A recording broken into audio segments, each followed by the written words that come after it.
Opisyal nang nagsimula ang termino ng mga nahalal na senador noong eleksyon 2025. Tatayo rin silang senator judges sa impeachment trial ni Vice President Sara Duterte.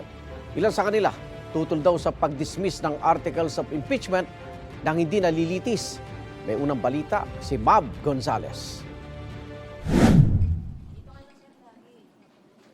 Nagsimula na ang termino ng 12 senador na nanalo sa election 2025. Kaya si Senator Risa Hontiveros may panawagan kay Senate President at Impeachment Court Presiding Officer Chis Escudero. Sana ipanumpa na ni Presiding Officer yung 12 pang bagong mga senador.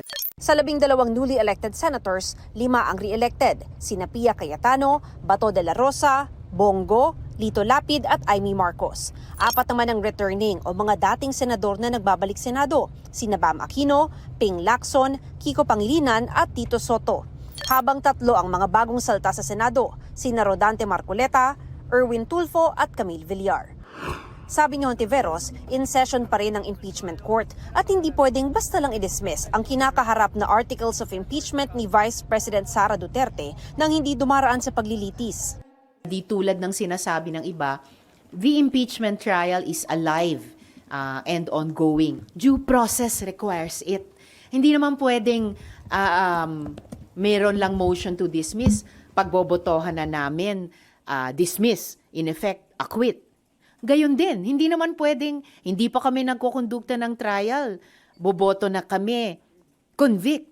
So, hindi yan patas. Whether sa prosecution, whether sa impeached official, higit sa lahat, sa ating publiko.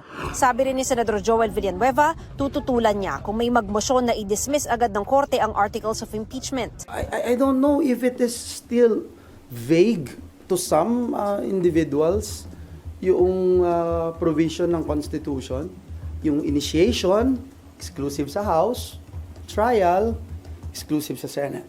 For me, parang napaka-clear yun. We need to have a trial. Gusto rin makita muna ng bagong senador na si Erwin Tulfo ang mga ebidensya kaya kailangang umabot sa trial. Pero sabi niya, I'll be the first one to say kung after few days wala naman laman, why don't we just dismiss this? Pero kung may laman naman, then let's fight. It will take 6 months, Senator Erwin Tulfo, then let's go for it. sabi rin ni Senador Tito Soto, dapat bigyan ng pagkakataon ng prosekusyon at ang bise na ipresenta ang kani-kanilang argumento. Sabay banggit sa hinaharap ng Senate leadership. I expect that the impeachment court will be called by July 29 nung kung sino man yung Senate President. Hindi pa pwedeng i-dribble yun, hindi pa pwedeng ibabaliwalain yun. Hindi pwede because it's what the Constitution says.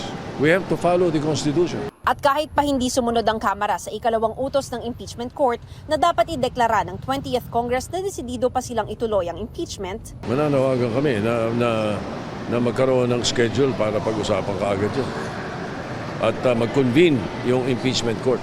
ito ang unang balita. Mav Gonzales para sa GMA Integrated News.